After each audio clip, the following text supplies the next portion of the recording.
DJI has a knack for making professional grade tools surprisingly easy to use and, more importantly, affordable. And the DJI Mic3, well, it's more of the same. And it comes with some very welcome upgrades for some users, while for others there may be one major downside.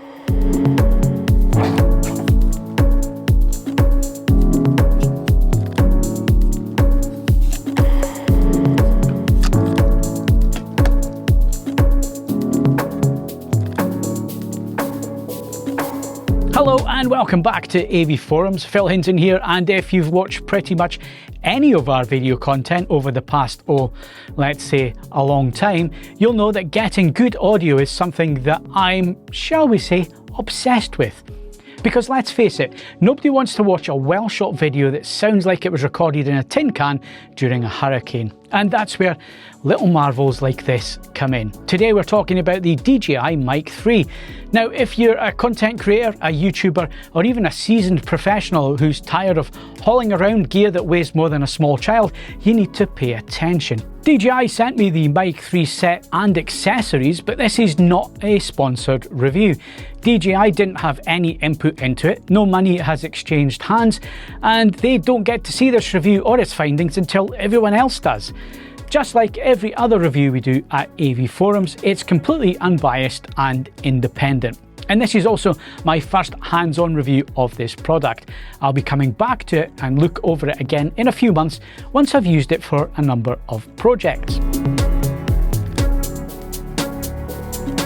As we've now come to expect from DJI, the white packaging looks sleek, and inside the box we get a neat carry bag for the charger case.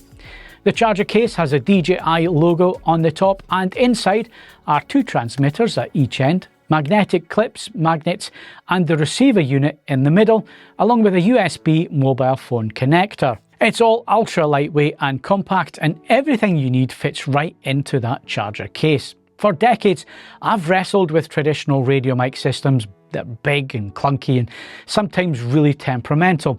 The audio quality, usually fantastic when it worked, but the sheer bulk, and I swear some of those receivers had their own postcodes, it just made the job really tiresome.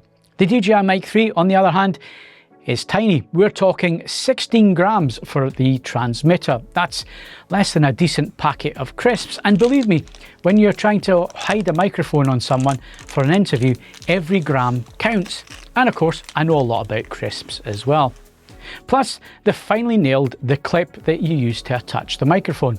These adjustable magnetic clips mean there's no more fumbling with awkward positioning, and hopefully no more mics pointing at the floor instead of someone's mouth.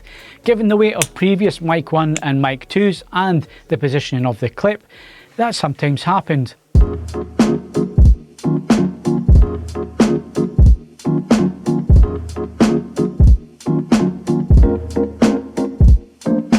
Now, this little beast packs some serious punch. We're talking 32-bit float internal recording, and if that sounds like tech speak for magic, in essence, it means you're getting incredible dynamic range and no more clipping. And it's a godsend for those of us who run and gun, where we really don't have time to be fiddling about with levels and everything else. We just want to connect a microphone and go. And it records this 32-bit float internally, which of course is a great safety net. It's your audio parachute, because transmission signals, sometimes they decide they're going to take a holiday and just don't work. And on top of that, you also get 24-bit 48 kHz lossless transmission, which means crystal clear audio, no nasty compression artifacts, and your viewers' ears will thank you for it. For my own workflow, especially on our YouTube videos, a fast turnaround is key.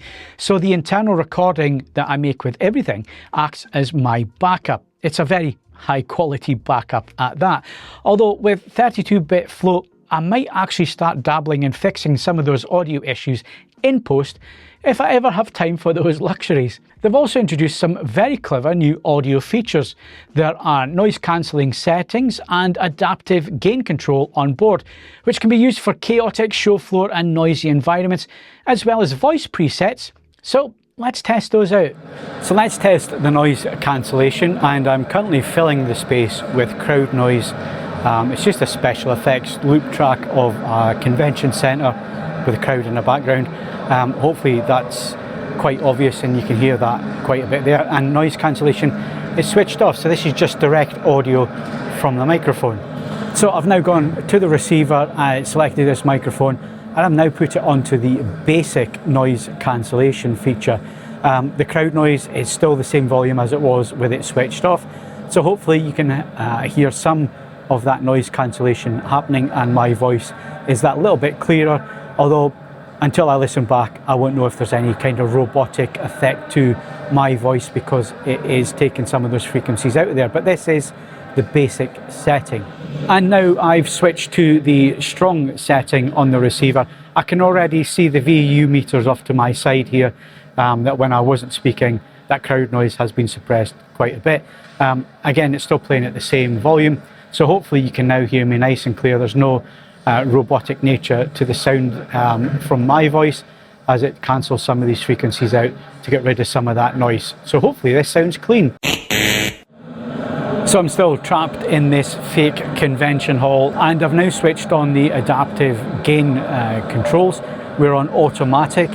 This is supposed to boost my voice but balance the volume out in terms of probably reducing the background noise and pushing my voice a little bit further forward. I'm looking at the VU meters, and when I don't speak it's around about -10. When I am speaking, I am almost clipping when I speak. So hopefully this balances things out. This is the adaptive gain in the automatic. It's obviously taken into account the environment that you're in. It's supposed to be for outdoors where there's traffic and noise and convention halls and that kind of thing, and it's supposed to balance off the audio so it's nice and clean. DJI also give you 3 voice presets in Mic 3. You access them through the receiver controls. The first one is regular, that's what you're listening to now, just regular audio straight from the microphone. The next is bright, and what this does is it adds a little bit of top end to your voice, so it gives you a little bit more crystal clear audio. It might suit your voice if you already have quite a deep voice, quite deep bass tones. It'll add a little bit of top frequency or high end to your voice. And then the final one is called rich, although I think they should have called it Barry White. It gives you that little bit of bass tone, a little bit of lift in the lower frequencies to give your voice a richer feel. As you could hear, the new features are good, but I would only really use the strong noise reduction setting as a last resort due to that distortion in the vocal frequencies. Now, for the big productions out there, or maybe just a really enthusiastic podcast, you can also pair up 4 transmitters to 1 receiver, and you can also have 8 receivers all at once. And you can also use some Sony cameras and use the hot shoe adapter and the quadraphonic mic settings to get 4 separate mixable tracks. And of course, there's also timecode on top of that, should you want to then sync all of that to pure perfection. And what I really love as an existing DJI user is the OsmoAudio ecosystem. That means that the Mic 3 can pair directly with other devices like the Osmo Pocket 3, the Osmo action cameras, and even the Osmo 360. I've got a review coming of that very soon. And all of that without needing a receiver. And for a one-person crew like myself, going to trade shows with just a Pocket 3 and 2 Mic 3s, well, that's a bit of a game changer. I mean, less gear means a lot more flexibility and a lot less backache. And for everybody else, it's Bluetooth compatible for direct connection to mobile devices with some third-party apps, or you just plug the receiver into your camera's 3.5mm mic input. It genuinely is plug-and-play simple. And that is the beauty of DJI products. They just work in most cases, usually straight out the box and with minimal fuss. Setting up is straightforward. Remembering to hit record on the mics for that internal backup is definitely something I've learned the hard way at CES after losing a few clips to some dodgy transmission signals over the years. This time with a claimed 400 meters line of sight range and frequency hopping between 2.4 and 5 gigahertz. Those problems should be a distant memory.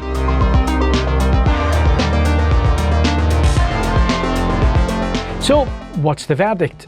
Is it perfect? Well, A few minor niggles do exist, and one of those is the removal of the lav mic input, which was on the original Mic and Mic 2. Now, I never personally used it, but I do know that some creators out there will really miss that flexibility, and actually Mic 3 will be of no use to them whatsoever for their use case.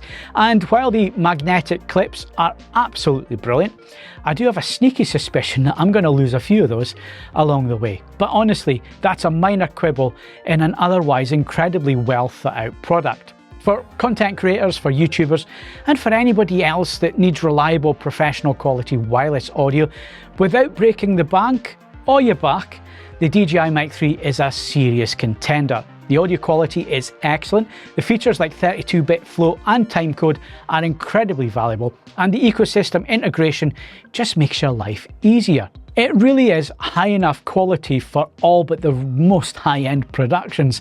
So if you're looking to upgrade your audio game, the DJI Mic 3 comes, wait for it, highly recommended. As always, if you've enjoyed this video and you found it useful, then please do like and subscribe, and I'll see you in the next one. Goodbye.